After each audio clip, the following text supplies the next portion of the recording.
الحمد لله نحمده ونستعينه ونستغفره ونؤمن به ونتوكل عليه ونعوذ بالله من شرور أنفسنا ومن سيئات أعمالنا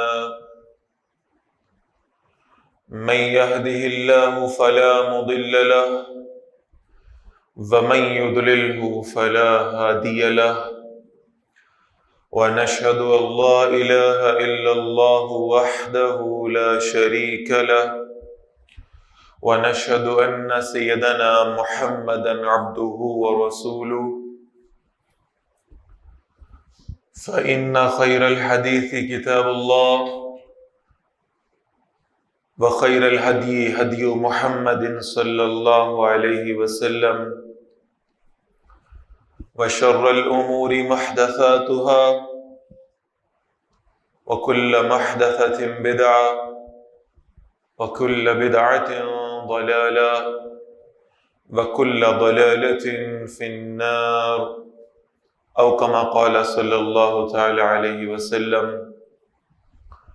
أما بعد فقد قال الله تبارك وتعالى: أعوذ بالله من الشيطان الرجيم بسم الله الرحمن الرحيم فلولا كان من القرون من قبلكم أولو بقية ينهون عن الفساد في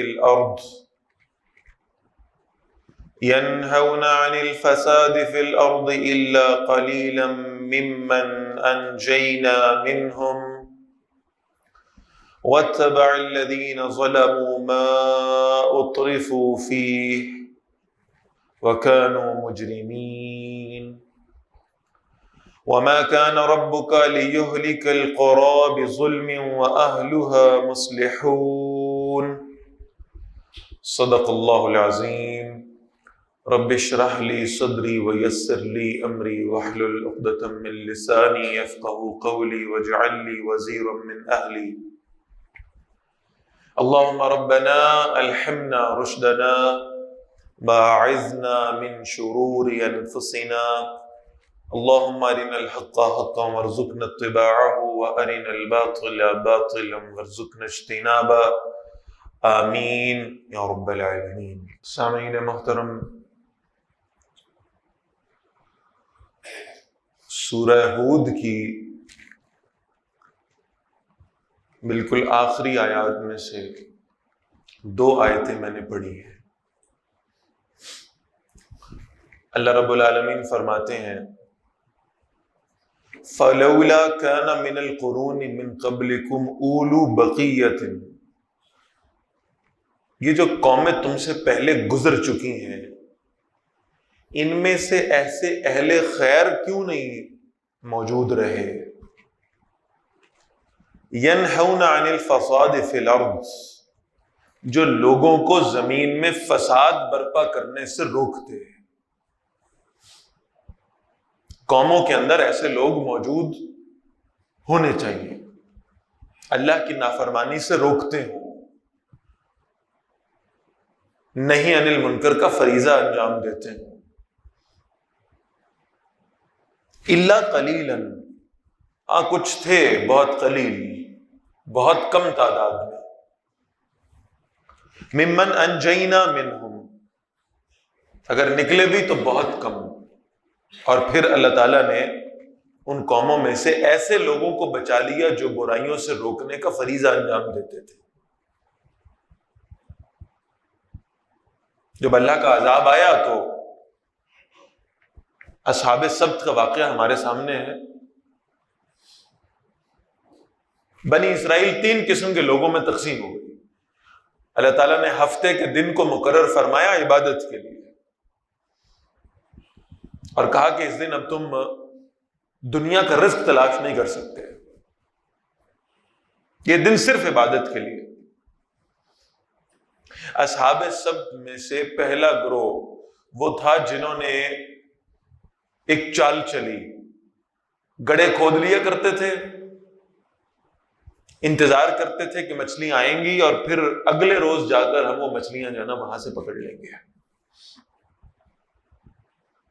گویا اللہ کے حکم کے مقابلے میں انہوں نے اپنی تدبیر کرنے کی کوشش کی. یہ تو گناہگار تھے ہی، عذاب کے حقدار بنے بھی. دوسرا گروہ اس قوم میں وہ تھا جو خود تو یہ کام نہیں کرتے تھے لیکن گناہ کرنے والوں کو روکا بھی نہیں کرتے تھے. جسے ہم عام زبان میں کہیں سانو کی، یہ جو بیہیویئر ہے نا ہمارا، ہمیں کیا ہے بھائی، ہم تو نہیں کر رہے ہیں نا، جو کر رہے ہیں وہ جانے اور ان کا رب جانے، ہمیں کیا تکلیف ہے. اور ایک تیسرا گروہ تھا جو نہ خود کرتے تھے بلکہ گناہ کرنے والوں کو منع کیا کرتے تھے، سمجھایا کرتے تھے کہ یہ نہ کرو، اللہ کی نافرمانی ہے. اور یہ جو دوسرا طبقہ تھا یعنی نہ روکنے والے، یہ روکنے والوں کو جا کر کہا کرتے تھے بھائی تمہیں کیا مصیبت پڑی ہے، ہم خود تو گناہ نہیں کر رہے، جو کر رہے ہیں ان کو کرنے دو، جیو اور جینے دو.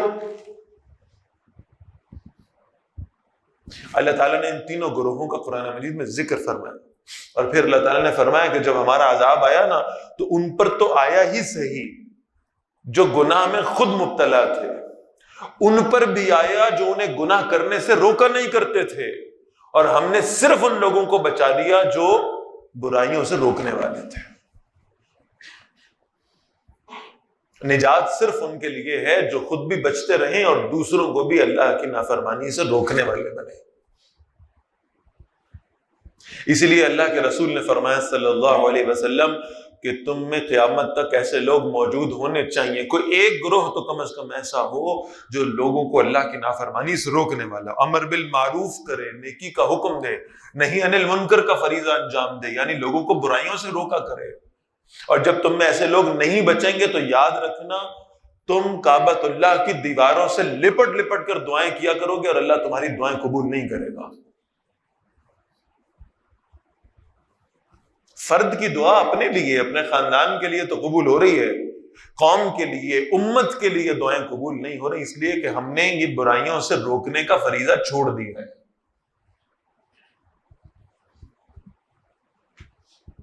تو اللہ رب العالمین فرما رہے ہیں کہ پچھلی قوموں میں سے بھی بہت کم لوگ ایسے تھے جن کو یہ خیال تھا کہ اللہ کی زمین پر اللہ کی نافرمانیوں کا بازار گرم ہے، ہمیں لوگوں کو اس سے روکنا چاہیے. وَاتَّبَعَ الَّذِينَ ظَلَمُوا مَا أُتْرِفُوا فِيهِ وَكَانُوا مُجْرِمِينَ، بلکہ ظالم لوگ تو اسی دنیا میں اسی اللہ کی نافرمانی کے لطف میں مبتلا رہے. ہم نے انہیں سامان دیا تھا، ہم نے انہیں عیاشی کے اسباب مہیا کیے تھے، لہذا وہ پڑے رہے انہیں میں. وَكَانُوا مُجْرِمِينَ، اور پھر وہ مجرم بن گئے اللہ کے. اور پھر اللہ فرمانے وَمَا كَانَ رَبُّكَ لِيُهْلِكَ الْقُرَىٰ، اپنے رب کو یہ بنا کے نہ پیش کیا کرو کہ تمہارا رب لوگوں پر عذاب نازل کرنے والا ہے، تمہارا رب لوگوں کے ساتھ ظلم کرنے والا ہے. نہیں، ہر آنے والی آفت، ہر آنے والا عذاب، ہر آنے والی مشکل کو ہم خدا کی طرف منسوب کرتے ہیں. بلا شبہ وہ آفت اور عذاب آتا اللہ ہی کی جانب ہے، لیکن اس کا سبب یہ نہیں ہے کہ اللہ اپنے بندوں سے محبت نہیں کرتا، بلکہ اصل سبب کیا ہے؟ فرمایا وَمَا كَانَ رَبُّكَ لِيُهْلِكَ الْقُرَىٰ بِظُلْمٍ، اللہ ایسا نہیں ہے کہ بستیوں کو اپنے ظلم کے ساتھ تباہ کر دے. وَأَهْلُهَا مُصْلِحُونَ، جبکہ اس بستی میں ایسے لوگ موجود ہوں جو اصلاح کا ارادہ رکھتے ہوں. جب اللہ کی طرف پکارنے والے موجود ہوں، جب اللہ کی فرما برداری کی طرف دعوت دینے والے موجود ہوں، جب اللہ کی نافرمانی سے روکنے والے موجود ہوں، تو اللہ ایسی بستیوں کو تباہ نہیں کرتا. اور جہاں یہ معاملہ نہ ہو وہاں کیا حشر ہوتا ہے؟ اللہ کے رسول فرماتے ہیں صلی اللہ علیہ وسلم، فرمایا لوگوں ڈرو اس وقت سے. طویل حدیث ہے، میں صرف مفہوم عرض کر رہا ہوں وقت کی کمی کی وجہ سے. لوگوں ڈرو اس وقت سے جب تمہارے معاشروں میں زنا عام ہو جائے گا، جب شراب کھلے عام پی جانے لگے گی، جب بھائی بھائی کا حق مار لے گا، جب زکوٰۃ کو تاوان سمجھا جانے لگے گا، لوگ زکوٰۃ ادا کرتے وقت سمجھیں گے یہ تو پتہ نہیں کیا اللہ نے ہم پر بوجھ ڈال دیا معاذ اللہ۔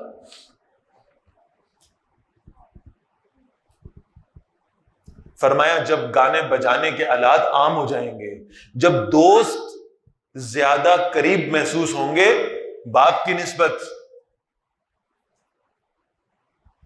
اور جب گانے بجانے والیاں عزت کے مقام پا لیں گی، اس وقت سے ڈرو۔ سود عام ہو جائے گا، بے حیائی عام ہو جائے گی، اللہ کی نافرمانی پر منع کرنے والے لوگ نہ ہونے کے برابر رہ جائیں گے۔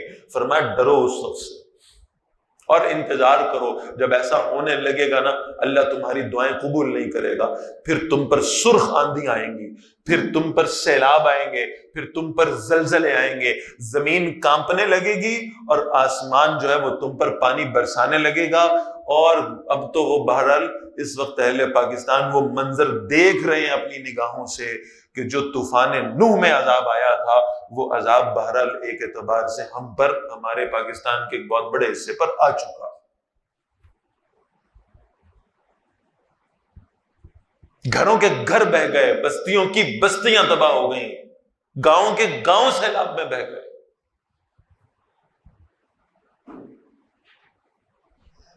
کل وہاں سے ایک ساتھی کا ٹیلی فون آیا، کہتے حضرت یہاں بہت لوگ ہیں جو امدادی کارروائیاں کر رہے ہیں، ہم بھی اپنی بساط بھر لگے ہوئے ہیں، ہم لوگوں کی مدد کر رہے ہیں، کھانے کا اہتمام کر رہے ہیں۔ تو کہتے ہیں ہم نے لوگوں کو کفن دیے۔ تو ایک آدمی آیا، اس نے اپنے بچے کی لاش اٹھائی ہوئی تھی اور کہنے لگا کفن تو آپ دے رہے ہیں، یہ بتائیں دفن کرنے کی جگہ کہاں سے لاؤں، دفن کہاں کروں؟ چاروں طرف سیلاب ہے، پانی کے ریلے ہیں، لوگ درمیان میں موجود ہیں، نہ کھانا پکانے کا کوئی اہتمام موجود ہے، نہ کہیں چھت چھپانے کا ہے، آسمان اپنا پانی برساتا چلا جا رہا ہے۔ اور دکھ اور افسوس کی بات یہ ہے کہ آسمان سے تو پانی برس رہا ہے، ہماری آنکھوں میں سیلاب نہیں آ رہا ابھی تک، ہماری آنکھوں میں سیلاب نہیں آ رہا، ہمارے اندر ابھی تک ہمارے دل میں وہ لرزش پیدا نہیں ہوئی کہ ہم اللہ کے حضور کھڑے ہو کر چار آنسو بہا لیں اور اللہ سے معافی مانگ لیں اپنے گناہوں کی۔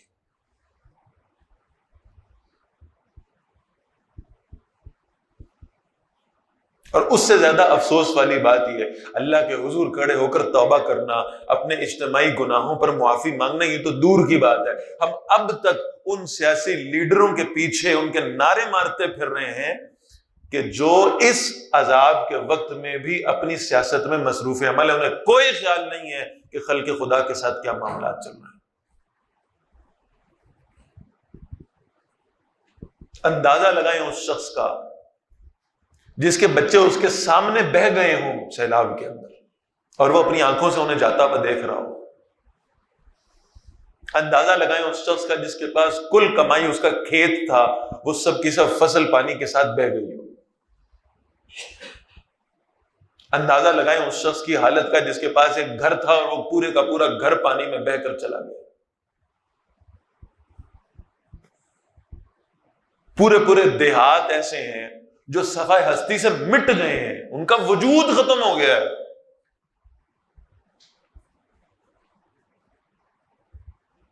اور شاباش ہے ہمارے میڈیا کو کہ وہ بتا رہے ہیں کہ کل 200 لوگوں کا انتقال ہو گیا، 250 لوگوں کا انتقال ہو گیا۔ وہاں جو لوگ موجود ہیں وہ بتا رہے ہیں کہ ایک ایک دن میں 20 لاشیں نکال رہے ہیں ہم یہاں سے۔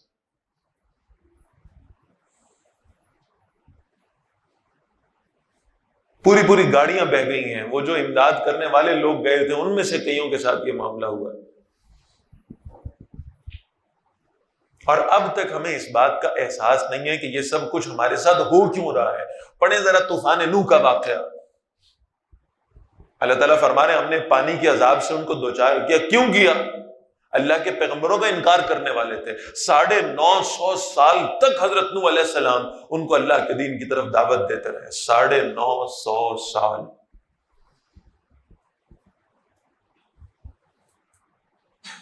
اللہ پھر ایسے عذاب کے جھٹکے دیا کرتے ہیں کہ شاید اسی سے سمجھ جائیں۔ شاید اسی سے اجتماعی توبہ کرنے کا کوئی معاملہ پیدا ہو جائے۔ پورے پاکستان کے اندر یعنی ابھی تک کسی شخص کے دل میں بھی شاید یہ بات پیدا نہیں ہوئی کہ بھائی یہ اللہ کی نافرمانی کی وجہ سے یہ عذاب آ رہے ہیں، اور ہم کم از کم یہی اللہ سے وعدہ کر لیتے ہیں کہ اللہ یہ عذاب ہم سے اٹھا لیں۔ قحط کا عذاب اپنی جگہ پر ہے، بارشوں کا عذاب اپنی جگہ پر ہے، زلزلوں کا عذاب اپنی جگہ پر ہے۔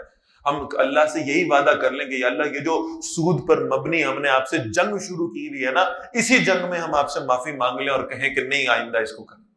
ہم نے جو بے حیائی کے بازار گرم کیے ہم انہی کو بند کرنے کا سوچ لیں۔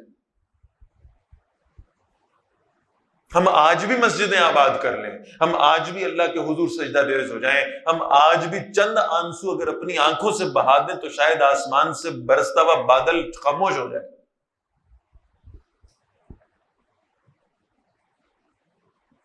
اور اس سے زیادہ لرزا دینے والی بات میں آپ سے عرض کروں، کل ہی وہ ساتھی بتا رہے تھے، کہنے لگے یہاں ہم نے لوگوں کی باتیں سنی ہیں، ہم انہیں سمجھاتے ہیں بھائی اللہ سے توبہ کرو، معافی مانگو، اللہ کا عذاب ہے یہ، اللہ اس کو روک دے گا۔ وہ ہم سے اگلے سوال کرتے ہیں، وہ کہتے ہیں ہمیں بتاؤ ہمارے گاؤں میں وہ بے حیائی ہو رہی تھی جو تمہارے شہروں میں ہو رہی ہے؟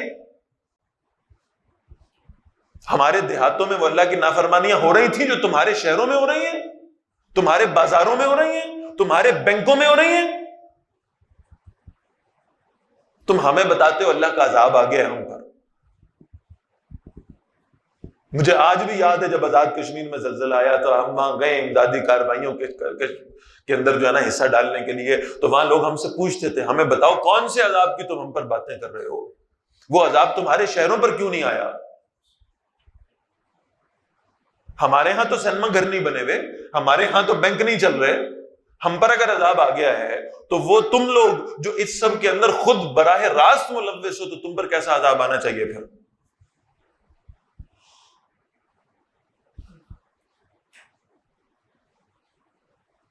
اور اس کا سب سے ہولناک نتیجہ یہ ہے کہ جن کے اوپر یہ عذاب آیا وہ خدا سے متنفر ہوتے جا رہے ہیں کہ اللہ نے ہمارے ساتھ یہ کیا کیا ہے، معاذ اللہ۔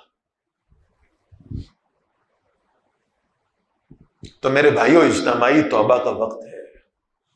اب بھی ہمارے پاس یہ مہلت موجود ہے کہ ہم اللہ سے معافی مانگ لیں، اس سے پہلے کہ یہ سیلاب دندناتا ہوا خود ہمارے گھروں تک پہنچ جائے، اس سے پہلے کہ زلزلے آئیں اور زمین پھٹنے لگے، اس سے پہلے اللہ سے معافی مانگ لیں، اس سے پہلے توبہ کر لیں۔ ایک انفرادی توبہ ہے کہ میں اپنی زندگی میں اللہ سے معافی مانگوں کہ میں جو آج تک گناہ کر چکا ہوں اللہ مجھے اس پر معاف کرے، میں آئندہ گناہ نہ کرنے کا اللہ سے وعدہ کرتا ہوں۔ انفرادی توبہ ہے۔ اور ایک اجتماعی توبہ ہے جو اس قوم کو کرنی پڑے گی، وہ گناہ جو ہمارے نظام کا حصہ بن چکے ہیں، اس پر اللہ سے معافی مانگنا کہ اللہ تعالیٰ ہمیں ان پہ معاف فرما دے، ہم ان گناہوں کو روکنے کا جو کچھ ہمارے اندر طاقت اور قوت موجود ہے ہم انشاءاللہ ان گناہوں کو اس نظام سے نکالنے کی کوشش کریں گے انشاءاللہ۔